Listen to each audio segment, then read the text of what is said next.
ओम शांति। बाबा बार बार याद दिलाते हैं कि पुरानी दुनिया छी दुनिया है। यहाँ से तुम्हें बिल्कुल लगाव नहीं होना चाहिए। यहाँ की दुनिया से मानो तुम्हें नफरत होनी चाहिए। तो क्या वास्तव में ऐसा हो पाता है? तो मैं आत्मा भी सोचती थी कि पुरानी दुनिया से नफरत करनी है। पुरानी दुनिया में तो कई सारी चीज़ें हैं जो शायद मुझे अच्छी लगती है। अगर कोई आत्मा कहती है कि मुझे तो सिर्फ नई दुनिया से प्यार है, सतयुग से प्यार है, लेकिन कहना तो अलग हो गया। नाम तो ये हो गया कि सतयुग से प्यार है, और प्रैक्टिकल में तो यहाँ के मोबाइल बहुत अच्छे लगते हैं, यहाँ के कुछ रिश्ते अच्छे लगते हैं।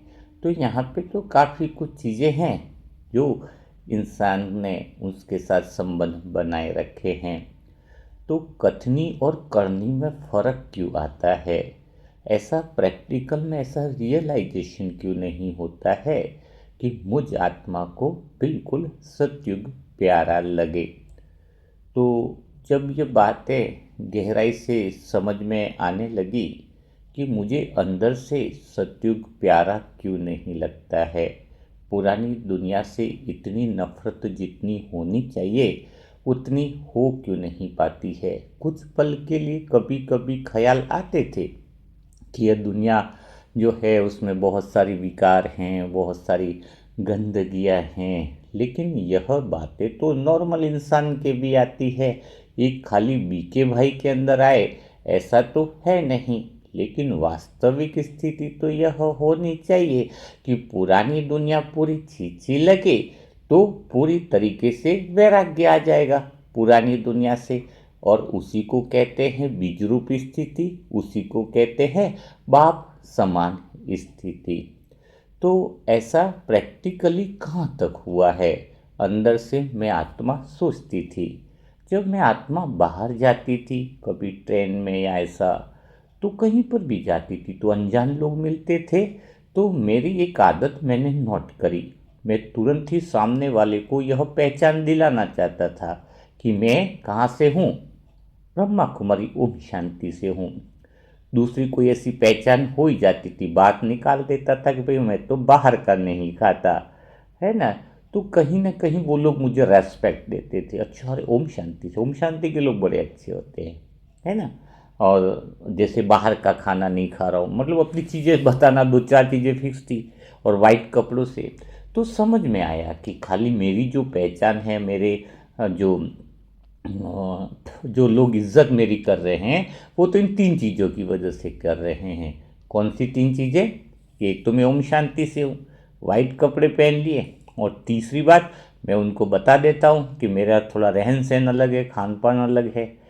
तो यह तो सारी ईश्वर की पहचान हो गई। अगर मैं ये तीनों चीज़ें न करूँ तो क्या मुझे रेस्पेक्ट करेगा?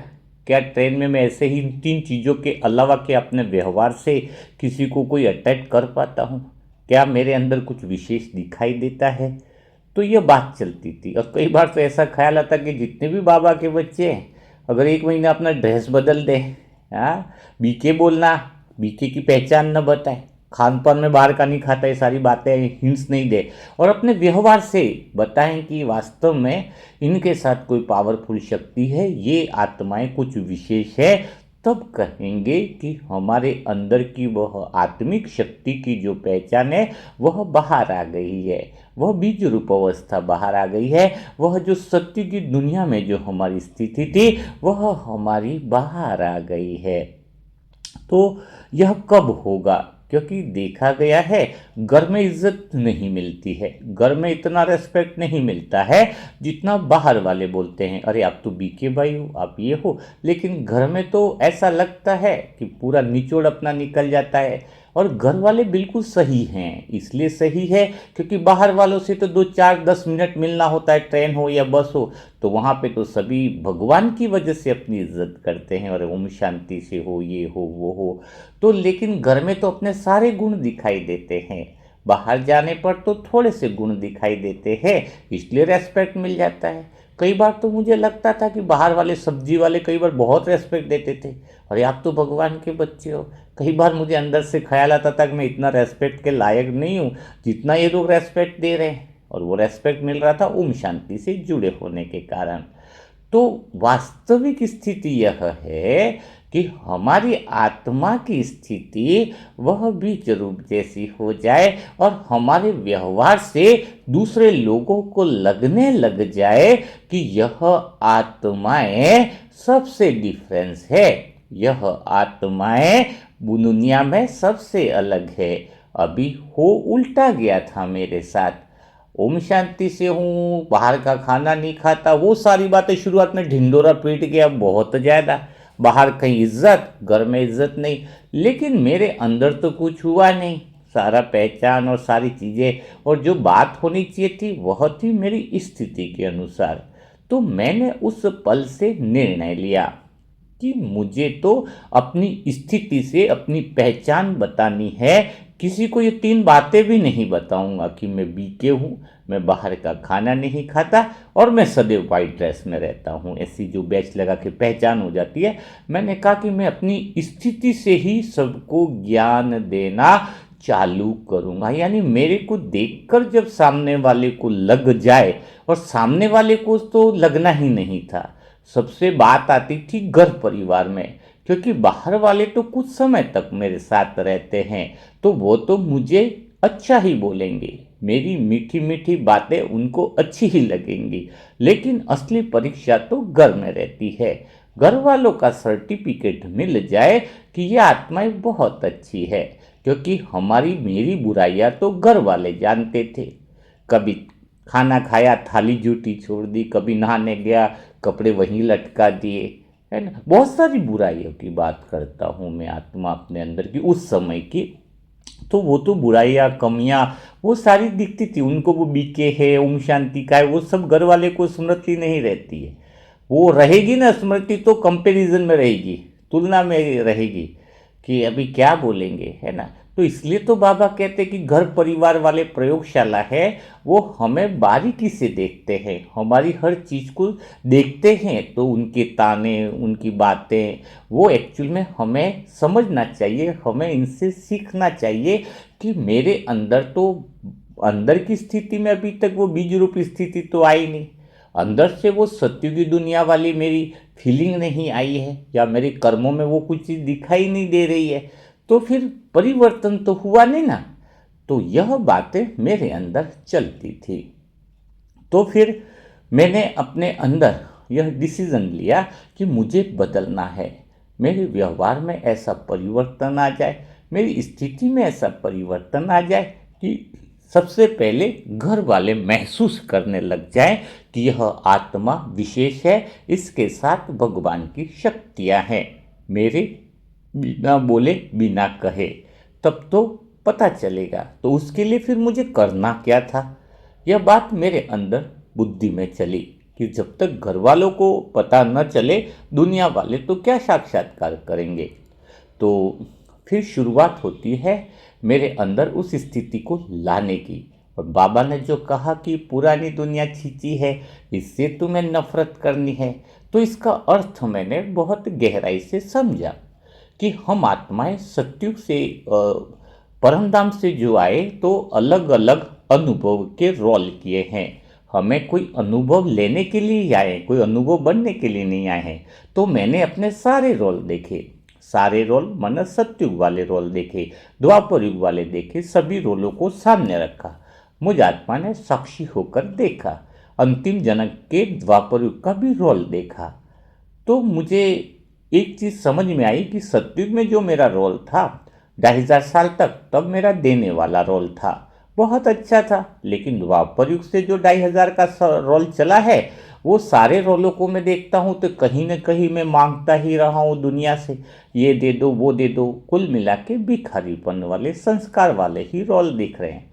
मैंने अपना अंतिम रोल भी देखा, मैंने कहा कि इस रोल में भी दुनिया में फंसा पड़ा हूँ, कोई इच्छा मान सम्मान, कुछ ये चाहिए वो चाहिए, सब देख रहा हूँ।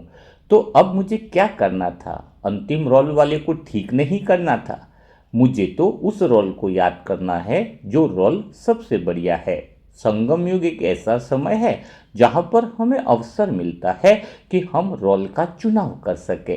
संगम युग ही एक ऐसी चीज़ है जहाँ पर तुम्हें पूरी फिल्म दिखाई जा रही है और ये बताया जा रहा है कि तुमने, जैसे हीरो होता है ना, कहीं किसने बहुत सारी पिक्चरें करी हो, कभी वकील बना, कभी ये, अब हीरो को पूछा जाए कि तुम्हें कौन सा रोल बढ़िया लगा, तो हीरो के पास चॉइस है कि वो जो रोल अभी नई फिल्म मिल रही है उससे वो छुटकारा करे, वो उस रोल को चुने जो उसको बढ़िया लगा हो। तो मुझे शिफ्ट होना था अंतिम वाले जन्म के रोल से सत्ययुग वाले रोल के अनुभव से, जहाँ पर सिर्फ देना था, देना ही देना था, लेना कुछ भी नहीं था। तो मैंने यहाँ पर, मैं जिस घर में रहता हूँ, मैं इसका बच्चा हूँ, मेरा मन ऐसा है, रोल में उलझा हुआ है, कभी कैरियर बनाना है, कभी धन से ठीक होना है, कभी समाज की चिंता है, बहुत सारी बातें थी इस अंतिम जन्म के रोल में। और वो पहले वाला सत्ययुग वाला रोल एकदम बहुत बढ़िया था, मज़ेदार था। मैंने डिसीजन लिया कि मुझे तो सत्ययुग वाले रोल को शिफ्ट होना है। और वास्तव में देखा जाए तो जैसे ही संगम युग में हम बाबा के पास आते हैं तो यह हमारा जो जीवन है वो रोल शिफ्टिंग का ही है, यह एक स्मृति का ही खेल है। जब आप अच्छे से सत्ययुग के रोल को देखना चालू करते हो तो आपकी ज़िंदगी बदलना चालू हो जाती है। अब बात यहाँ तक तो फिक्स थी, यहाँ तक तो बात समझ में आ रही थी कि सत्ययुग के रोल में जाना है, सत्ययुग के रोल को अनुभव करना है। लेकिन मेन बात आई थी कि अब सत्ययुग के रोल में शिफ्ट कैसे होंगे, यह बात मेरे दिल में बहुत उतर रही थी। तो इसके लिए सबसे बड़ी गहरी जो बात थी, गहरी जो विषय थी, वह यह थी, यह तो पता चल गया था कि कहीं जाना नहीं है, मैं सत्युगी हूँ, यहाँ तक तो ठीक था। लेकिन यहाँ पर कहने से ऐसा कुछ होने वाला नहीं था कि मैं सत्य के केंद्र पर हूँ, मेरी शांति भंग नहीं हो सकती, मन मुझे डिस्टर्ब नहीं कर सकता। यह तो सिर्फ बातें थी, प्रैक्टिकल लाइफ में लाना मुश्किल था। लेकिन वह तभी संभव हो पाना था जब मैं सत्युग के रोल को बहुत गहराई से स्मृति में लाऊं। एक जगह ठहरने का अर्थ यह नहीं है कि मैं आत्मा सत्य के केंद्र पर हूँ, मैं आत्मा तो सब तरह से पूर्ण हूँ, मैं आत्मा तो बहुत गहरी शांति में ही हूँ। नहीं नहीं नहीं, उसका अर्थ है कि सत्युग में जो जीवन अपन ने जिया है उसको गहराई से अंदर से वह याद, वह स्मृति, वह अलमारी में जो रखी हुई यादें हैं, पुरानी सत्युगी यादें हैं, वह हमें बाहर निकालनी है। अगर हम उस जगह पर खड़े हो चुके हैं तो वह यादें तो स्वाभाविक रूप से बाहर आने ही वाली है। तो अब शुरुआत होती है मेरे जीवन में कि सत्युग में सोचता, सत्युग के रोल को मुझे अपने जीवन में लाना था। तो सत्युग में लाने के लिए सबसे पहले मेरा अनुभव चालू हुआ कि सत्युग में हमारा मन कैसा है, अंतिम जन्म का मन कैसा है और सत्युग में मन कैसा होता है। और फिर जब हम कंपैरिजन करेंगे तो पता भी तो चलेगा कि हमारा सत्युग जैसा मन बने कैसे। उसके लिए मुझे जानना था। मैंने हर बात को गहराई से देखा है, यहाँ तक कि भी देखा है कि सत्युग में फ्रेश कैसे होते हैं, कलयुग में फ्रेश कैसे होते हैं। हर बात की मैंने बारीकी से अनुभव किया है। लेकिन आज जितने अनुभव मैं आत्मा आपके साथ शेयर कर सकूं इस पौना घंटा एक घंटे में, उतना मैं आत्मा करती हूँ। क्योंकि मुरली का अर्थ कुछ सिखाना, कुछ सीखना नहीं होता है। बाबा सिर्फ हमें याद दिलाते हैं। जितनी हमारी याद, जितनी हमारी स्मृति पक्की होती है उतना ही हम वैसे बनते जाते हैं। बिल्कुल मुश्किल बात नहीं है, बहुत पुरुषार्थ आसान है। आप आत्माएं भी अगर मेरे साथ बने रहते हैं, मेरे शब्दों के साथ बने रहते हैं, शब्दों की एकाग्रता के साथ बने रहते हैं, तो शायद आप भी उस स्थिति का अनुभव बहुत जल्दी कर सकते हैं। तो चलो हम शुरुआत करते हैं कि मैंने सत्युग में मन कैसे होता है और अभी कैसा होता है, उसमें डिफरेंस को मैंने अनुभव किया। तो सत्युग जैसा जो जीवन जो है ना, वो एक्चुअल में बाहर से नहीं आता है। वह सत्युगी जो जीवन था, सत्युगी जो हमारा रोल था, वह वास्तव में मन की अवस्था से जन्म लेता है। बाहर हीरे, महल, गाड़ी, घोड़ा, पुष्पक विमान, वहां से आप सत्युग का जीवन शुरुआत न करो। वहां आत्मा यानी मन की अवस्था क्या थी, उसको गहराई से समझने की आवश्यकता है। मैंने देखा, बड़े प्यार से देखा। अपने घर में बैठे हुए जैसे ही मैंने शुरुआत करी, मैं घर से ही मानो डिटैच होता गया। तो समझ में आया कि सत्युग का जीवन, बताया ना कि अवस्था का नाम है, और अवस्था का जन्म कहाँ से होता है? सत्युग का मन की अवस्था से जन्म लेता है। सत्युग में अपने मन के विचार इतने हल्के होते हैं, इतने संकल्प इतने पवित्र होते हैं, और जो चेतना होती है वो अपने आप प्रकाश में डूबी रहती है। मन मना उस आत्मा के उस हल्के से उस प्रकाश में बिल्कुल हल्का रहता है, पवित्र रहता है। संकल्प भी बहुत शुद्ध होते हैं। और संगम युग में, अभी के अंतिम जन्म में, आज का मन छोटी छोटी बातों में उलझ जाता है, किसी के शब्दों से भारी हो जाता है, किसी की परिस्थिति से डर भी जाता है। अगर कोई चीज याद आ गई तो उसी में अटक भी जाता है। लेकिन सत्युग का मन तो मेरा बहुत अच्छा था, बिल्कुल अलग था, मानो बाबा मुझे दिखा रहे हैं। वास्तव में सत्युग का मन तो किसी भी दृश्य से, किसी भी शब्द से या परिस्थिति से बिल्कुल हिलता ही नहीं था। अपना सत्युग का मन तो बिल्कुल शांत था, इतना स्थिर था और इतना प्योर था, पूछो मत। इतना पवित्र था कि उसके पास आते ही वातावरण में मन रोशन हो जाता था, पूरा वायुमंडल बदल जाता था। ऐसा था अपना मन। सत्युग जैसा मन बनाने के लिए फिर करना क्या होगा? कौन सा ऐसा परिवर्तन लाना होगा? यह चीज भी मेरे अंदर आती थी। तो मैंने सोच लिया कि सत्युग जैसा ही मेरा मन अभी होना चाहिए। तो उसके लिए विचारों को हल्का रखना होगा, क्योंकि जो भारी विचार होते हैं वह तो मन को नीचे गिराते हैं। और विचारों में सहज जीवन होना चाहिए, हल्के विचार होने चाहिए, लाइट विचार होने चाहिए जो हमें ऊपर उठाते हैं। लेकिन हल्के विचार कब जन्म लेंगे, यह बात समझने की थी। तो हल्के विचार मेरे अंदर बहुत स्वतः ही आने लगे जब मैंने अपने सत्य स्वरूप को याद करना चालू किया। मैं सत्युग में कैसी थी, मेरा सत्य स्वरूप कैसा है। जब मेरा मन उस दिशा में बढ़ने लगा तो मेरे विचार हल्के होने लगे। अब कोई भी परिस्थिति हो, मन तुरंत यह कह देता है कि मेरी जो वास्तविक स्थिति है वह इस परिस्थिति से बहुत बड़ी है। तो आज भी कई बार उस समय भी मेरे को सेंटर की सिचुएशन आती, घर परिवार की स्थिति आती, तो मन में यह बात पक्की कर रखी थी, पक्की थी कि मैं इससे ऊपर हूँ, मेरी अवस्था कहीं ऊंची है। अशुद्ध मन से ऊपर में उठ जाता था, मुझे सत्य की याद आती थी। मैं तो सदा हल्का रहने वाला हूँ, मैं सदा प्रकाश हूँ, मैं सदा सत्य से जुड़ा हुआ हूँ। तो कोई बात मुझे नीचे नहीं गिरा सकती थी, क्योंकि हर बार मैं परिस्थिति और घटना को ये याद दिलाता था, पहले विचार यही चलता था कि मैं इससे बड़ा हूँ। यह मुझे स्थिर करता था, मेरे अंदर परिवर्तन आने लगा। वास्तव में देखा जाए, अगर मैं आत्मा दिल से आपको बताऊं तो यह कोई साधारण वाक्य नहीं था, यह मेरी शक्तिशाली स्थिति थी। जैसे ही मन उस अपने प्रकाश को, अपने सत्य स्वरूप को याद कर लेता था, सत्य की स्थिति को याद कर लेता था, तो भारीपन टूटने लगता था, बिल्कुल हल्का होने लगता था।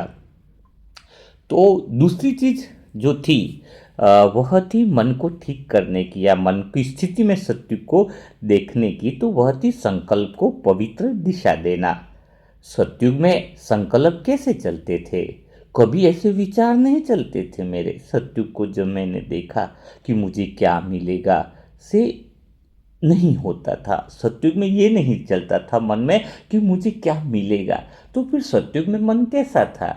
सत्युग में मेरा मन में एक ही विचार आता था, जो बाबा मुझे अनुभव कराया, जो बाबा ने मुझे सिखाया कि बच्चे, तेरा पहला विचार यही रहता था कि मैं क्या फैलाऊंगी। यही से शुरुआत होती थी। मैं क्या फैलाऊंगी, इसका अर्थ था कि हर पल ऐसी कौन सी ऊर्जा मुझे भेजनी है। हर समय मन में यही चीज चलती थी कि मुझे अभी शांति की ऊर्जा फैलानी, प्रेम की ऊर्जा फैलानी है। और जबकि संगम युग या कलयुग में तो यह चलता है कि मुझे क्या मिलने वाला है, क्या मेरा होने वाला है, मेरा साथ में मेरा आगे क्या होगा। तो ये सारे विचार मेरे बदल गए थे, क्योंकि मुझे तो सत्य की वह स्मृति आ गई थी, जहाँ पर मैं मन सदा ऊर्जा को फैलाने के लिए मन को एक दिशा मिल जाती थी, शांति की, प्रेम की, स्थिरता की। तो मन क्या है, अपने आप पवित्र होने लग जाता है, क्योंकि जब यह संकल्प बहुत शुद्ध है, मन उतना ही ऊंचा हो जाता है। जितना विचार शुद्ध है उतना मन ऊंचा हो जाता है। तो शुद्ध संकल्प से मन में इतनी शांति उतरती है कि भीतर किसी प्रकार का संघर्ष ही नहीं जाता है। तो क्या बात समझ में आई? एक ही बात, संगम युग अंतिम रोल में मैंने क्या देखा, अंतिम रोल में मेरा मन है, मुझे क्या चाहिए क्या चाहिए चल रहा था। सतयुग में मेरा मन कैसा था कि मुझे क्या फैलाना है क्या फैलाना है। तो ऑटोमेटिकली मन को रोकना नहीं, दिशा मिल गई थी। तो कैसा था, जीवन बड़ा सुखी था, बड़ा आनंद था। तो मुझे वह अनुभव ऐसा लग रहा था, घर परिवार वाले भी मुझे देखते रहने लग गए थे, ये कुछ अलग कर रहा है। उनको बड़ा था तो अलग ही, ये कुछ न कुछ आधा 4-4 घंटा बैठ रहा था कि बस मेरा मन तो फैलाने वाला है। और घर वाले का, परिवार वाले का मन कैसा था, उनको कुछ न कुछ चाहिए था, ये वो। और मैं तो अलग हो गया था। तो अलग होना ही अलग दिखना है, अलग होना ही तो अलग दुनिया का राज है। तो मुझे बड़ा आनंद आने लगा था। तो मैं गहराई से उन बातों को सोचने लगा था। और सबसे बात गहरी बताऊं, मुझे नहीं पता ये बात आपको कैसी लगेगी, पर मेरे दिल को छूने वाला अनुभव है, जिसने मेरे जीवन में बहुत बड़ा बदलाव लाया है। पता है वो तीसरी बात कौन सी थी? मैंने अपने मन को प्रकृति के साथ जोड़ दिया। और ईमानदारी से कहूँ, कोई अगर दिन में आधा घंटा अगर अपने मन को प्रकृति के साथ जोड़ देता है, तो मात्र 2 दिन में ही उसका जीवन बदल जाता है। सतयुग में क्या होता था, देखा है मैंने, गहराई से समझा है उस बात को, कि सतयुग में मन और जो प्रकृति है ना, ऐसे अजनबी नहीं रहते हैं, एक दूसरे को पहचानते हैं। जो हवा की इतनी ठंडक, इतनी कोमलता जो होती है ना, वह मन को स्थिर करती है। और जो पानी बहता है ना, वो मानो ऐसा लगता है कि मेरे मन को बहना सिखा रहा है। सूर्य की वो नरम रोशनी, इतनी प्यारी रोशनी मेरे मन को पवित्र करती है। सच में यदि आत्मा वो पूरे दिन में कुछ पल, कुछ क्षण, बिना शब्द के, बिना विचार के, सिर्फ प्रकृति को महसूस करे, तो मन अपने आप सतयुग की तरफ घूमने लगता है। प्रकृति मन को वह शांति देती है जो कोई तर्क नहीं दे सकता है। मन को बिना जोर दिए शांत करना। आज हम मन को रोकने की कोशिश करते हैं, इसलिए मन और तेज हो जाता है। लेकिन सतयुग का मन रोका नहीं जाता, उसे सही दिशा दिखाई जाती है। यदि मन भटके तो उसे टोका नहीं जाता, उसे बस यह कहा जाता है कि तू बस सत्य के प्रकाश में चल। एक ही बात, और कोई तर्क नहीं, कि तू सत्य के प्रकाश में चल। और यह जो तरीका है वह मन को दबाता नहीं, उसे खोल देता है। मन को स्वतंत्रता मिले, लेकिन उसकी दिशा पवित्र हो। और यही सतयुग की मन की विधि है, सतयुग के जैसे मन की अवस्था है। यह बहुत गहरी बात है। तो अंतिम रोल को अनुभव करो। अच्छा, एक चीज़ और गहरा बात याद आती है कि मन जो है ना, को सतयुग में जैसा बनाने के लिए हमें परम स्मृति में टिकाना चाहिए। जैसे सतयुग में क्या होता है, मन का मालिक मन नहीं, याद होती है। सतयुग में मन का मालिक कौन होता है? आत्मा भी नहीं होती है सब मन का मालिक। मेन मन की मालिक कौन है? हम आत्मा आत्मा करके रटते रहते नहीं। मन की मालिक है वो गहरी स्मृति। कौन सी स्मृति है? कि जब आत्मा उस परम उजाले के संपर्क में आती है, जहाँ कोई भय नहीं, कोई द्वंद नहीं, कोई कमी नहीं, तो मन अपने आप बदलने लगता है। हम आत्मा जब स्मृति में है कि हमारे सत्य स्वरूप में है, सत्य के प्रकाश में है, तो मन अपने आप उसी दिशा में चलता है। कोई मन को चलाने के लिए मेहनत नहीं है, मन को द्वंद नहीं करना है, मन के साथ किसी प्रकार का मन को डरने, बस वो स्मृति तकड़ी हो, मैं सत्य की आत्मा हूँ, मैं वह प्रकाश हूँ जो सारे संसार में फैला रही हूँ। बस मन उस प्रकाश को वो जितना गहराई से महसूस करता है, उतना ही पवित्र बनता जाता है। और जब मन पवित्र हो जाता है तो दुनिया अपने आप बदलने लगती है। तो मेरे हिसाब से तो मेरे दिल से तो मैं यही कहना चाहूँगा, यदि आप मन को रोज कुछ पल के लिए भी अगर इस पवित्र लय में रखो ना, कि मन स्मृति रखो कि मैं सत्य की आत्मा वो प्रकाश हूँ, और उस प्रकाश में मन चलता जा रहा है, चलता जा रहा है, इस पवित्र लय में ऑटोमेटिक चलता जा रहा है, स्वतः ही चलता जा रहा है। मैं आत्मा चला नहीं रही हूँ, मेरे प्रकाश में वो चलता ही जा रहा है। तो कुछ दिनों में आपको महसूस होने लगता है कि जीवन बदलने लगा है। मन जितना शांत है, मन जितना उस पवित्र प्रकाश में चलता है, उतना ही सतयुग आ जाता है। और मन जितना पवित्र है, उतना ही मन हल्का होता जाता है। और यही शुरुआत है जहाँ सतयुग बाहर से नहीं, अंदर से जन्म लेता है। अब मेरे अंदर बात आ रही थी कि जब मैं इतनी पावरफुल सतयुगी आत्मा हूँ, मेरे अंदर वो स्मृति बहुत तगड़ी आ रही थी, तो घर में बैठा बैठा कोने में सबको देखता रहता था, मेरी बहनों को, भाइयों को। मैंने कहा ऐसा लगता था ये कलयुग में चल रहा है और मैं सतयुग में चल रहा हूँ, जैसे हमारी दिशा अलग ही। एक समय तो ऐसा है कि जैसे कि थाली लाए ना खाने के सामने, में महाराजा की तरफ बैठ गए। मैंने कहा थाली थोड़ा अच्छे से परोसी जाए, ऐसे हाथ करके, और आप आश्चर्य मानोगे, उन्होंने जैसे मेरे आदेश की पालना करी हो, और बिल्कुल अच्छे से सब चीज़ करके। और बाद में वो बोलते हैं उनको कि आज हमें क्या हो गया था, वो जैसा बोलता है वैसा हम करते जा रहे। हाँ, वो मेरे बहुत गहरा अनुभव था, बहुत अच्छा था।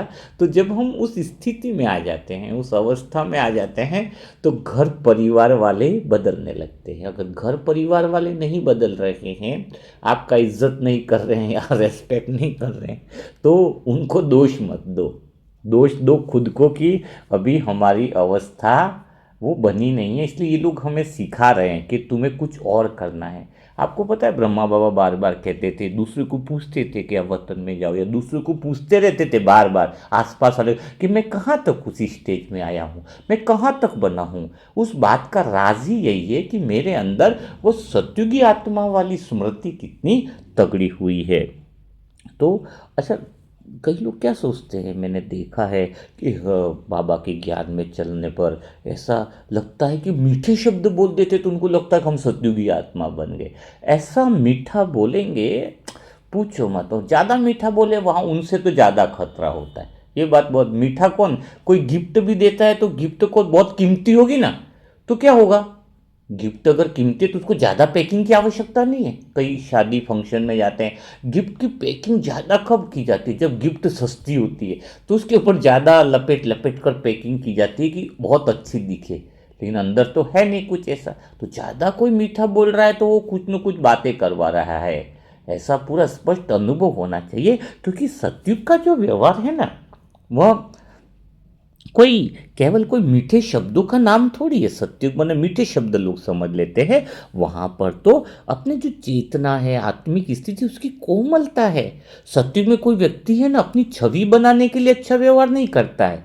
यहाँ पर ये बात बहुत अच्छे से समझना। यहाँ पर कोई व्यक्ति मीठा बोल रहा है ना, तो वो अपनी छवि बनाना चाहता है, बात करना चाहता है कि मैं बहुत अच्छा हूँ, मैं मेरे जैसा कोई नहीं, मैं अच्छा अमृत वेला करता हूँ, मेरे तो पूछो ही मत क्या है। आप जहाँ पर भी बात करता है कलयुगी आत्मा वाला, जो सोचता है मैं बहुत अच्छा हूँ, लेकिन और फिर वो जो छवि बनाता है झूठी कि मैं अच्छा हूँ, और घर वालों को तो पता ही अच्छा है नहीं, इसके जैसा तो पूछो मत। कहाँ पे अगर उनको अगर लिस्ट दी जाए कि इसके अंदर क्या क्या कमियां है, तो शायद डायरिया कम पड़ जाएगी लिखने के लिए। तो लेकिन सत्युग में कोई ऐसा नहीं होता है। वहाँ अपनी अच्छी छवि बनाने के लिए या बनाने के लिए कोई अच्छा व्यवहार नहीं करता। वहाँ जो व्यवहार है वह आत्मा की पवित्रता से स्वतः ही निकलता है। मतलब अंदर जो प्योरिटी होती है ना अपने अंदर, स्वतः ही अच्छा व्यवहार निकलता है। आज दुनिया में जो व्यवहार है ना, वो परिस्थितियों से बदल जाता है। कभी अच्छा व्यवहार, कभी कठोर व्यवहार, कभी उलझा हुआ व्यवहार, कभी औपचारिकता वाला व्यवहार। लेकिन सत्युग का व्यवहार कभी नहीं बदलता है, क्योंकि वह स्थिति से चलता है, प्रतिक्रिया से नहीं चलता है। यानी सत्युग की पूरी जो दुनिया है ना, वह एक अपनी स्थिति से चलती है, अपना वो प्रकाश से चलती है, प्रकाश से ही सब कुछ होता है। तो यह बहुत गहराई से अनुभव वाली बात है। वहाँ पे कोई प्रतिक्रिया नहीं दे रहा है, सब कुछ स्वतः चल रहा है। तो आज अभी की बात अगर आपको समझ में आ रही होगी, तो आपको अंदर से गहराई से वो बातें स्पर्श करेंगी कि जहाँ व्यवहार सत्युग जैसा पवित्र लय में हमारा प्रवेश करने लग जाता है। जब हम ऐसा व्यवहार करने लग जाते हैं ना, जहाँ हमें छवि निर्माण नहीं करनी है, हमें किसी के लिए अच्छा नहीं बनना है, स्वतः ही हम अच्छा बन रहे हैं, बिना रीज़न के, बिना कारण के जब हम अच्छे व्यवहार कर रहे हैं, तो समझ लेना आपके सत्युग का पहुँचने का पहला कदम पक्का हो गया है। लेकिन सत्युग जैसा व्यवहार बनाने के लिए करना क्या पड़ेगा, यह मैंने बात अच्छे से समझी। रुको मैं डायरी भी देखता हूँ, उसमें मैंने बहुत अच्छे से लिखा हुआ है, तो शायद आपको अच्छे से बताऊँ। हाँ, ये वाली डायरी है, देखो उसमें बहुत अच्छे से मैंने अपना अनुभव लिखा था, लगभग ये 11 साल पहले का है। तो सत्युग में जैसा व्यवहार बनाने के लिए मैंने अपने जीवन में जो चीज़ की वो थी कि पहले स्थिति बनानी है और शब्द बाद में निकालने। बिना स्थिति के मुझे कोई शब्द निकालना ही नहीं है। और अधिकांश मैं देख रहा था कि अधिकांश लोग क्या करते हैं, पहले बोलते हैं और फिर सोचते हैं। सतयुग में पहले स्थिति बनाई जाती है और फिर शब्द जो है वो अपनी दिशा स्वयं ढूंढ लेता है। क्या बोलना है, शब्द को दिशा देने की जरूरत है, और दिशा कहाँ से मिलेगी, जब अपनी सत्य की स्थिति बन गई। सतयुग में ये ना, अपनी स्थिति अच्छी है तो शब्द ऑटोमेटिकली निकलते हैं, स्वतः ही निकलते हैं। यदि आत्मा थोड़ा सा भी रुक कर वो प्रकाश की स्मृति में आ जाए, तो वाणी से निकलने वाला पहला ही शब्द पवित्र हो जाता है। यह 2 लाइन जो मैंने लिखी थी वो मुझे बहुत अच्छी है कि रुक करके चलना है और शब्दों से पहले मुझे अपनी स्थिति देखनी है। कई बार होता है ना कि मैं अच्छा सोच रहा हूँ कि मैं बुरा, वो सोचने की बात ही नहीं रखनी शब्दों। पहले देखो कि मेरी कौन सी स्थिति से मेरे विचार चल रहे हैं। अगर स्थिति सही नहीं है तो विचार के गलत होने का कारण स्थिति सही नहीं है। तो स्थिति अच्छी रखकर शब्द निकले तो व्यवहार की धारा बदल जाती है। स्थिति जितनी हल्की होगी शब्द उतने ही कोमल होंगे। स्थिति जितनी शांत होगी व्यवहार उतना दिव्यता वाला होगा। तो समझ में आया कि व्यवहार में किस तरीके से चेंज होता है। व्यवहार में आजकल अगर देखा जाए ना, तो आजकल जो व्यवहार है या जो भी बातचीत है ना, उसमें एक दबाव मिलता है, एक प्रेशर मिलता है। वो प्रेशर कौन सा होता है कि उसके पीछे कोई न कोई उम्मीद रहती है कि कोई ऐसा बोलेगा, या फिर कोई आग्रह रहता है, या फिर किसी की बातों में तो इतना भयंकर ताना रहता है कि पूछो ही नहीं। क्योंकि कोई नियंत्रण नहीं है ना, नियंत्रण होना चाहिए। कई लोग मुझे उस समय बोलते थे ना, जो गली मोहल्ले में, तो उनके बोल ताने वाले थे, मुझे पता था, अरे तुम तो देवता बनने वाले हो ना, अब तो सत्य, तो उनके बोल के पीछे क्या था, ताना था, किसी की कोई उम्मीद थी, तो क्योंकि उनके पीछे कोई नियंत्रण नहीं है ना, है। लेकिन सत्युग में जो व्यवहार है ना, वो किसी दबाव को जन्म नहीं देता है। वह तो ऐसा होता है जैसे हवा है ना, फूल को छू करके निकली हो, हल्की सी, शांत और मुक्त। सत्युग का व्यवहार सामने वाले को छोटा नहीं करता है, बड़ा बनाता है, उसको ऊंचा बनाता है, हर एक आत्मा को ऊंचा बनाता है। मेरा व्यवहार भी परिवार में, सेंटर में बिल्कुल बदल गया। मेरा व्यवहार सबको ऊंचा बनाने वाला था, क्योंकि मेरी स्थिति सत्युग वाली थी, मेरी स्थिति वो अनुभव वाली थी। मैं हमेशा चेक करता था, गलती होने पर भी यह चेंज करता था। तो यह स्पर्श जो है वो पवित्र हृदय की स्वाभाविक धारा होती है, पवित्र हृदय से निकलने वाला व्यवहार होता है। और यह बात भी मैंने महसूस करी कि समान परिस्थिति में देख कर नहीं, ऊर्जा देख करके, मतलब सम्मान जो है ना, परिस्थिति को देख करके नहीं देना होता है। आज जो सम्मान है वो लोग कैसे देते हैं, उम्र को देखकर, लाभ को देखकर, अपेक्षा को देखकर, मुझे इससे क्या फ़ायदा है। लेकिन सत्युग में सम्मान इन चीज़ों को देख करके कोई नहीं देता है, किसके पास धन कितना है, इसके पास ये बड़ा है, छोटा है, उम्र के आधार पे भी वहाँ पे सम्मान नहीं है वहाँ पे। लेकिन सत्युग में जो सम्मान है वह एक्चुअल में आत्मा के प्रकाश को देख करके दिया जाता है, उम्र के हिसाब से नहीं दिया जाता है, ये छोटा है, ये बड़ा है, बुजुर्ग है, ये है, वो सब नहीं है। एक ही बात है, वहाँ पे जो आत्मा की जो आभा रहती है, उसी जिसकी आभा तेज है, एकदम उससे अच्छी है, मतलब अलग ही, मतलब उसको रेस्पेक्ट दिया जाता है। तो चाहे सामने छोटा बच्चा हो, बुजुर्ग हो, ज्ञानी हो या सामान्य हो, तो बस एक ही रहती है ना, हर आत्मा एक परम ज्योति की संतान है। तो अभी भी हमें बस ये महसूस करना है ना कि हर आत्मा परमात्मा की संतान है, वो ज्योति है। तो हमें, कोई छोटा बच्चा भी अभी हमसे बात कर रहा है, लेकिन वह अच्छी, क्योंकि छोटा बच्चा आप कह रहे हो, अभी छोटा बच्चा 11 साल का है, और पिछले जन्म में जैसे ही इसने शरीर छोड़ा था तब 70 साल का है, तो 70 और 11 कितना हो गया, 81। आपकी नज़र में वो छोटा बच्चा है। याद करो, जैसे उसने शरीर छोड़ा, 70 साल का बुजुर्ग खाट पे था, जैसे ही शरीर छोड़ा और अभी 11 साल का हो गया, दोनों को मिला आपको 81। तो आपकी नज़र में वो बच्चा है, अगर आत्मिक दृष्टि से देखा जाए तो बड़ा हुआ ना, छोटा नहीं हो सकता, आपसे भी बड़ा हो गया। तो बात यहाँ पर आत्मा के प्रकाश के आधार पर उसको सम्मान और रेस्पेक्ट दिया जाता है। तो वह सम्मान, कोई भाई भी है, कोई बहन है, सेंटर की बहन है, बड़ा भाई छोटा भाई नहीं, आप उसकी स्थिति को देखो, अगर उसकी आत्मा की स्थिति, उसकी चेतना की स्थिति बहुत ऊंची है, तो ऑटोमेटिकली वो रेस्पेक्ट निकलना चाहिए, स्वतः ही निकलना चाहिए। और अगर आप पद पोजीशन पे दे रहे हो, ये दीदी बड़ी है, वो है, मुझे तो उसी की बात माने, अरे तुम शरीर को देख करके सम्मान दे रहे हो, फिर तो हाँ, शरीर को देख करके रेस्पेक्ट देना, रेस्पेक्ट देना एक अच्छा है, लेकिन मन से उसके लिए रेस्पेक्ट ज़्यादा स्वतः ही होना चाहिए, जिसकी मन की स्थिति ऊंची है, जिसकी चेतना की स्थिति ऊंची है। रेस्पेक्ट देने का अर्थ है कि हम उस चेतना से जुड़ जाते हैं, जहाँ से हमारे मन की स्थिति भी ऊंची बढ़ जाती है। इसलिए तो भगवान कहता है कि सत्संग करो, अच्छा संग करो। तो यह बात बहुत गहरी है। और व्यवहार में कोई तुलना नहीं, मतलब आजकल की दुनिया क्या तुलना पर चलती है ना, कि कौन बेहतर है, कौन बड़ा है, कौन तेज है, कौन कमज़ोर है। तो तुलना व्यवहार को कठोर बना लेती है। लेकिन सत्युग की दुनिया में देखें तो वह तुलना होती ही नहीं है। हर आत्मा की यात्रा अलग है, पर हर आत्मा की गति अलग है।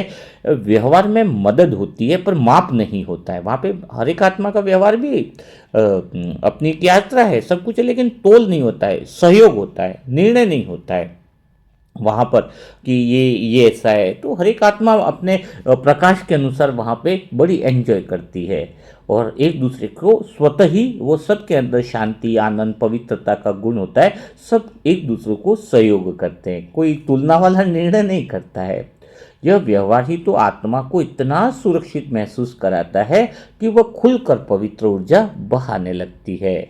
और व्यवहार का आधार अगर देखा जाए तो मैं नहीं, हम होना चाहिए। आज के व्यवहार में मैंने किया, मेरा साथ मेरे साथ ऐसा हुआ, मुझे ये चाहिए। ये शब्द बहुत ब्राह्मण आत्माओं में भी देखा जाए तो बहुत गहरे तरीके से बैठे गए। कोई भी मुझे बात करता है तो बस मैं की रैट होती है। पर सत्युग में एक व्यवहार का जो केंद्र है वो एक हम होता है। मतलब हम ऐसा, मतलब ये हम जो है ना, अर्थ मतलब वो ऊर्जा की एकता को दिखाता है। पूरा एक है, पूरा हम लोग ये कर रहे हैं, हम वहाँ पे जा रहे हैं, हम लोग ऐसा करते हैं, है ना। तो ये बहुत गहरी बात है जब आत्मा यह महसूस करती है कि उसका प्रकाश सब में बह रहा है। मतलब मेरे अंदर जो शांति का प्रकाश है, मेरे अंदर पवित्रता का प्रकाश है, वही तो सबके अंदर बह रहा है। तब क्या होता है, सबके अंदर बह रहा है ऐसा सोच होने से व्यवहार में एक स्वामित्व की तीक्ष्णता जो होती है, वो तीखापन जो होता है वो गायब होने लगता है। और वो फिर क्या है, न तो आत्मा में न पकड़ता है कोई बात को, न छोड़ता है, वो केवल साथ में बहता रहता है। तो ये बात बहुत गहरी है, इसलिए ध्यान रखना है, अटेंशन रखना है और सोचना है कि व्यवहार का जो स्पर्श जो होता है ना, वो एक गहरी जो अंदर से जो फीलिंग होती है ना व्यवहार की, जहाँ पे मीठा बोलना, ये करना, वो स्वतः स्वभाव होता है। तो वो स्वभाव शब्दों से पहले दूसरे तक पहुँच जाता है। सत्युग में क्या होता है पता है, जैसे सत्युग में जैसे आत्माएं सब पास आती है ना, तो वो शब्द से पहले उनके वाइब्रेशन उनसे बात करते हैं, वो तेज उनका आपस में बात करता है। मतलब बिना शब्द बोले ही वह गहरी, मतलब एक संस्कार वाली वो प्रेम, वह शांति सामने वाले को महसूस होने लगती है। आज लोग क्या करते हैं, शब्दों से ऊर्जा को ढकते हैं। सत्युग में ऊर्जा शब्दों को प्रकाशित करती है। यहाँ पर शब्द के द्वारा इंसान बढ़िया दिखना चाहता है, लेकिन वहाँ पर ऊर्जा ही शब्दों को प्रकाशित करती है। तो यदि आत्मा प्रतिदिन कुछ मिनट अपनी आभा को शांत करे तो व्यवहार बिना प्रयास के बदलने लगता है। तो यह बहुत अच्छी चीज़ होती है, बहुत गहरी होती है, बहुत मज़ा आता है। एक बात और चलो मैं शेयर कर लेता हूँ, अभी 40 मिनट ही हुए, क्योंकि पता नहीं चलता है समय कैसे निकलता है। वो मेरे घर में मेरे दादाजी थे, तो वो एक पूजा करते थे सुबह उठ करके। तो मैंने देखा कि सत्युग में सुबह का दिन कैसा होता होगा, सत्युग में दिन कैसे निकलता होगा बाबा से। वो गहरे साइलेंस में रहकर वही अनुभव बाबा मेरे बाहर निकाल रहा हो, जैसे कि बहुत अच्छा वह आने लगता है। तो दादाजी तो इधर पूजा करते हैं, मैं कहा सत्युग में दिन कैसा होगा।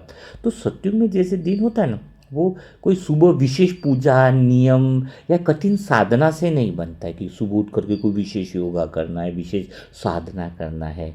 तो वहाँ जो दिन की शुरुआत है ना, वो ऊर्जा से बनती है। आज का दिन तो हम क्या करते हैं, पूरा दिन घटनाओं से चलाते हैं ना, कि सुबह कैसी रही, किसको पूछते भाई कौन मिला, क्या हुआ, मोबाइल में रील कौन सी आई, कौन सी समस्या आई है। और दिन का रंग भी फिर उसी अनुसार बदल जाता है, क्योंकि सुबह से हमारी शुरुआत ही तो ऐसी बातों से हो रही है ना, ये क्या वो क्या वो क्या वैसा का। लेकिन सत्युग में जो है ना, वहाँ का जो दिन है वो बाहर से नहीं बदलता है, वहाँ का दिन पहले भीतर से बनता है और फिर बाहर प्रकट होता है। अगर सच में कहा जाए तो वही तो 16 कलाओं में एक अदृश्य कला है, वही तो कला है जो 16 कला संपूर्ण बनाती है। और उसमें ऊर्जा से बनने की जो कला है, मतलब सत्युग का हर दिन पवित्र, हल्का और दिव्य बन जाता है। तो सत्युग जैसा ऊर्जा से बनने का अर्थ है कि आज भी अगर हम पक्का कर लें, वो मेरी तो स्वतः ही आदत हो गई है कि मैं आत्मा क्या करती हूँ। अगर मेरे बारे में पूछा जाए तो मैं दिन की शुरुआत जो है सुबह, वो एक ऊर्जा से करती हूँ। शुरुआत मेरे अंदर पक्का कर रखा है कि मुझे सत्युग जैसी दिन की शुरुआत करनी है, और दिन की शुरुआत मेरी शांत ऊर्जा से करती हूँ। मैं बिल्कुल साइलेंस में रहती हूँ, पहले साइलेंस की ऊर्जा में रहना है। उठते ही साइलेंस में, बिल्कुल गहरे साइलेंस में, जैसे मेरी आँख खुलती है तो पहला विचार यही रहता है कि मैं सतयुग में उठी हूँ मैं कलयुग में या उस घर में नहीं उठी हूँ जहाँ पे घर में हूँ। अगर घर में उठूंगी तो पूरा दिन घर वाली बातें रहेंगी ना। उठते ही पहली बात रहती है, यह मैं सत्युग में उठी हूँ। और फिर मन क्या करता है, यहाँ पर देखता है ना, कई लोग क्या करते हैं, मन में कल की यादें, आज की योजनाएं और भविष्य के बोझ को पकड़ कर रखते हैं सुबह उठते ही। लेकिन मेरे तो सत्युग में जो दिन की जो शुरुआत जो होती थी ना, वैसा ही अनुभव करता हूँ। क्योंकि सत्युग में जो दिन की शुरुआत होती थी ना, वो किसी विचार से नहीं होती है। सत्युग में किसी थॉट से सुबह की शुरुआत नहीं होती है। वहाँ सुबह की शुरुआत होती है शांति के अनुभव से होती है, गहरे साइलेंस के अनुभव से होती है। और वैसे ही अगर हम सुबह उठ करके अगर हम आत्माएं कुछ पल के लिए उठते ही एक ऐसा अनुभव करें कि मैं सत्युग की आत्मा में, सत्युग की दुनिया में मैं आत्मा उठी हूँ, और थोड़ी देर अपनी जगह पर बैठकर अपने भीतर के उस साइलेंस के प्रकाश को महसूस करें, तो दिन की दिशा बदल जाती है। यह छोटे से अनुभव से मन हल्का हो जाता है और आत्मा पूरे दिन शांति की धुन में बहने लगती है। तो आप पूरा दिन की शुरुआत देखो, सुबह पहले ये सोचे ही मत कि मैं इसी घर में उठा हूँ। घर बदल जाए, संसार बदल जाए, दुनिया बदल जाए, और शुरुआत शांति की ऊर्जा से करो। न कोई पुरानी बातें हो, न कोई पुरानी यादें, बस मुझे दिन की शुरुआत शांति की ऊर्जा से करनी है, तो दिन बदल जाएगा, जिंदगी बदल जाएगी। और आज हम क्या करते हैं, दिन को पकड़ लेते हैं कि यह करना है, यह नहीं करना है, यह समस्या है, यह डर है। लेकिन सत्युग में तो ऐसा होता नहीं है। सत्युग में आत्माएं दिन को पकड़ती नहीं है, बल्कि उसको छूती हैं। कैसे? ऐसे जैसे प्रकाश स्पर्श देता है ना, तो सिर्फ इतना ही हमें भी करना चाहिए। हमें कोई घटनाओं में उलझना नहीं, डरने, मुझे उन घटनाओं को सिर्फ अपना आत्मिक प्रकाश देना है, पूरा दिन बदल जाएगा। प्रकाश देना है, इस बात को पक्की कर लो। सिर्फ इतना कहना है सुबह की, आज का दिन पवित्र है, आज का दिन बिल्कुल हल्का है। वह बात दिन की ऊर्जा को बदल देता है। ये कोई मैं इमेजिनेशन की बात नहीं कर रहा हूँ, ये तो ऊर्जा का भी विज्ञान है। जैसे ही मन दिन को स्वीकार कर लेता है ना, तो दिन सहयोगी बन जाता है। दिन को एक्सेप्ट कर लो कि आज का पूरा दिन बहुत, मैं अपनी ऊर्जा से हल्का रखने वाला, पूरा प्रकाश, मेरे अंदर की चेतना, मेरे अंदर की शक्तियाँ पूरे दिन पर पड़ रही हैं। तो कहते हैं ना, पारस को भी वो सोना जो है वो लोहे को भी सोना बना देता है, पत्थर। तो वैसे ही हमारी आत्मा की ऊर्जा हमारे मन पर और पूरे दिन पे, आज पूरा दिन जो बीतने वाला है उस पर वो शांति की ऊर्जा, वो प्योरिटी की ऊर्जा उसके ऊपर डाल दो, और बस बोल दो, बस ये मेरी ऊर्जा का स्पर्श उस दिन को टच कर गया है, आज पूरा दिन पवित्र और हल्का और प्रकाश में रहने वाला है। मुझे तो बहुत अच्छा लगता है ऐसा करना। और अब पूरा दिन में थोड़ा सा बीच बीच में एक बात बहुत पक्की करनी चाहिए। मैं आत्मा क्या करती हूँ, बीच बीच में कितना भी, अभी बुक का लिखने का काम या अभी भी वो प्रैक्टिस चालू है, शुरुआत में तो करता ही था, तो बीच बीच में मन को थोड़ा सा विश्राम देना ही चाहिए। ऐसा नहीं कि लगातार, ये जो विश्राम कोई मन को नहीं देता है तो बहुत प्रॉब्लम होती है, क्योंकि दिन भारी तभी लगता है जब मन बिना रुके चलता रहता है। सत्युग में क्या होता है, मन जो है ना पूरे दिन एक लय में चलता है। थोड़ा सा काम, थोड़ी शांति, फिर थोड़ा सा संवाद कर लिया, थोड़ा सा साइलेंस, थोड़ा सा कर्म, थोड़ा सा प्रकाश। यानी आत्मा जो है ना वहाँ पे हर 2 घंटे में ऑटोमेटिकली, सिर्फ 20 सेकंड के लिए भी, अगर पूरा दिन अगर अभी देखा जाए ना, तो 20 सेकंड के लिए अगर भीतर में ध्यान लेकर के जाए तो दिन की थकान 80% कम हो जाती है। ये बहुत अच्छी बात है। आप खाली हर 1 घंटा 2 घंटे में, लेकिन ऐसा नहीं कि फॉर्मेलिटी के लिए करो। आप सत्य की दुनिया का याद करो, अपने प्रकाश को याद करो, बीच की एनर्जी को याद करो, वो साइलेंस को याद करो, तो आपकी सारी जो थकान है वो क्या होगी, वह कम हो जाएगी। ये छोटा सा सत्य की दुनिया की स्मृति, छोटा सा विश्राम जो है वो आपके मन को रिसेट कर देता है, और आत्मा और शरीर का एक बैलेंस जम जाता है। शरीर की कोई बीमारी तो हो ही नहीं सकती। मुझे तो देखो, जब मैं कहता हूँ ना ये दुआओं के प्रोग्राम डालता हूँ, कैंसर ठीक हो जाएगा, तो मेरे अंदर से पूरा विश्वास होता है। लेकिन मुझे ऐसा लगता है कि काश मैं जो ब्लेसिंग करता हूँ या दूसरा, वो सामने वाला भी थोड़ा सा अगर ग्रहण कर ले, उस बात को स्वीकार कर ले और वो विश्वास में ले, तो आत्मा की ऊर्जा पूरे शरीर को ठीक कर लेती है। आत्मा के केंद्र से वो ऊर्जा, वो चीज़ें यूज़ करने का तरीका आना चाहिए। तो दिन भर क्या करना है, सत्युग में क्या होता है, शब्द घायल नहीं करते हैं, शब्द जो है ना वो इलाज करते हैं। और आजकल के शब्द इलाज करते क्या, उपचार करते? आजकल तो शब्द इतने भारी होते हैं क्योंकि वे मन के बोझ से पैदा होते हैं। मन का जो बोझ होता है उससे पैदा होते हैं ना, इसलिए शब्द भारी है। इसमें किसी की गलती मत निकालो कि ये मुझे क्यों बोल रहा है। उनका मन जो है वो बोझिल हो गया है, और बोझिल फैक्ट्री से तो माल खराब ही निकलेगा। हाँ, इसमें कोई आश्चर्य की बात आपको होनी नहीं चाहिए है। लेकिन यदि अगर आत्मा यह अभ्यास कर ले कि हर बात एक हल्की ऊर्जा में बोले, लाइट में बोले, मतलब उसमें कोई कटुता नहीं रहे, और जल्दबाजी तो बिल्कुल मत करो। बात बोलने में कटुता नहीं रहे, जल्दबाजी नहीं रहे, बिना प्रतिक्रिया के, तो व्यवहार बदलता है, संबंध बदल जाते हैं, दिन की लय बदल जाती है, और हल्के शब्द सबसे बड़ी जो बात है वो ऊर्जा की बचत होती है। जब हम हल्के शब्द बोलते हैं तो भीतर की शक्ति, भीतर की ऊर्जा जो है वह हमारी बदलती रहती है, बढ़ती जाती है। क्योंकि देखो, काम सत्युग की जैसा ही कर, सत्युग में कोई काम बोझ नहीं होता है, क्योंकि काम में संकल्प छुपा होता है।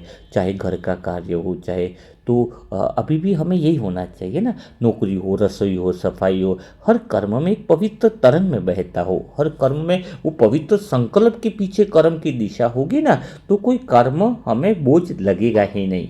यदि आत्मा यह महसूस करे कि वह किसी साधारण कार्य को भी प्रकाश के साथ कर सकती है, तो वह कार्य हल्का हो जाता है। काम वही है पर ऊर्जा बदल जाए, यानी हर कर्म मेरे भीतर के प्रकाश से होने लगे, भीतर के अंदर से वो लाइट में होने लगे। तो यह बहुत ध्यान रखनी है। और एक बात मुझे बहुत अच्छी है कि मैं रात को सोते समय, ये बहुत गहरी बात है, क्योंकि आजकल अधिकांश लोग रात को थक कर सोते हैं, क्योंकि दिन भर के संकल्प मन में जमा हो जाते हैं। लेकिन सत्युग में एक बहुत अच्छी बात है, सत्युग में आत्माएं सोने से पहले मन को साफ कर लेती है। सिर्फ 1 मिनट क्या करना है 1 मिनट अपने आप से क्या कहना है, एक ही बात पक्की कर लो अगर आज से करना चाहते हो, कि आज जो भी हुआ मैं उसे प्रकाश को सौंपती हूँ, ये ऊर्जा, प्रकाश, एनर्जी, ये बात जरूर करो है कि आज जो भी हुआ मैं उसे प्रकाश को सौंपती हूँ, लाइट को सौंपती हूँ, आत्मा की एनर्जी को सौंपती हूँ। तो क्या होगा, वह प्रकाश जो है मानो मन को मुक्त कर देता है। फिर रात को आत्मा बिल्कुल हल्की होकर सोती है और सुबह नई ऊर्जा के साथ उठती है। तो दिन को परम स्मृति के साथ जोड़ देना है। सत्युग में दिन किसी घटना से पवित्र नहीं बनता है? वो ऑटोमेटिकली जो भगवान की याद है, वो आत्मा में वो प्रकाश उसका बसा, उसी से तो प्योर रहता है। जब आत्मा हर परिस्थिति को उस प्रकाश की दृष्टि से देखती है तो दिन अपने आप दिव्य बन जाता है। स्मृति जितनी मजबूत होगी उतना ही दिन उजाला बनेगा। वास्तव में देखा जाए तो सत्युग जैसा दिन कोई चमत्कार नहीं है। वो छोटे छोटे जो हमारे साइलेंस, याद, स्मृति अगर है, तो वह पूरी सत्युग का दिन एक हल्के संकल्पों की लय है। मैं तो कहता हूँ सत्युग मना एक अंदर के पवित्र की चेतना की धारा बहने वाला है। तो जब एक दिन तुम सत्युग जैसा जी लोगे ना, तो धीरे धीरे पूरा जीवन सत्युग जैसा हो जाता है। फिर बहुत सारी बातें हैं, सत्युग में हमारा मनोबल कैसे बढ़ेगा, सत्युग का जैसा हम कैसे रहेंगे। तो वो एक दिन में तो आपको मैं सत्युग जैसा तो बना नहीं पाऊंगा ना नहीं तो सारी बातें ज़्यादा हो जाएंगी, बोझ भी बढ़ जाएगा। हाँ, इतनी सी बातें करी तो भी 50 मिनट 55 मिनट हो गया। लेकिन ये बस मेरे अनुभव है, जो मेरी दिल की बातें हैं, जो मैं आप तक मैंने पहुंचाई, क्योंकि काफ़ी समय से लग रहा था ना आपको, शायद अनुभवों से ज़्यादा अच्छा लग रहा था। इसलिए जो मेरे अंदर फीलिंग आई है, जो मेरे जीवन में अभी परिवर्तन मुझे लगता है, जो मुझे अभी तो सत्य की दुनिया ही लगती है, और मेरा कंपेरिजन मन का ऐसा ही रहता है। कभी मेरा मन सोच रहा है तो सत्युग में कैसा सोचता था, तो अपनी कमी जो है ना उसी समय स्पष्ट रूप से दिखाई भी देती है और चेंज भी आ जाता है?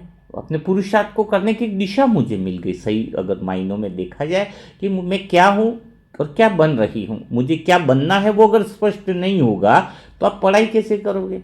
मन कैसा रखना वही आपको पता नहीं, व्यवहार कैसा रखना वो कुछ पता नहीं है। तो वो स्मृति एक तरफ तगड़ी रहे और उसके बाद ही हम अपना परिवर्तन ला सकते हैं। और जिसकी स्मृति तगड़ी हो गई, वैसे तो आपको बहुत आसानी रहेगी, क्योंकि अगले महीने तो 20 तारीख के आसपास बुक लॉन्च होगी। तो लगभग सत्य पे 8-10 बुकें लिखी हैं, है ना, जहाँ पे हर बारीक से बारीक बात का एहसास जो मुझे हुआ वो सारी बातें बाबा ने लिखाई हैं। तो वो बहुत फ़ायदा होगा। तो आज का अनुभव कैसा रहा, आज आपको कैसा लगा, सत्युग जैसा व्यवहार हम अपने अंदर कैसे लाए? क्योंकि आज जो मुरली थी उसकी जो धारणा का जो पॉइंट था वही लिया गया है। नहीं तो कई लोग सोचेंगे कि कौन सी बात कहाँ से ली गई है, तो नहीं, मैं आत्मा मुरली का ही जो मनन चिंतन चलता है, जिसमें आज धारणा के लिए सार में कहा गया था कि इस विकारी छी दुनिया से नफरत रखनी है, बाप की याद से अपनी आत्मा को पवित्र सतो प्रदान बनाने का पुरुषार्थ करना है, सदैव खुश और हर्षित मुख रहना है।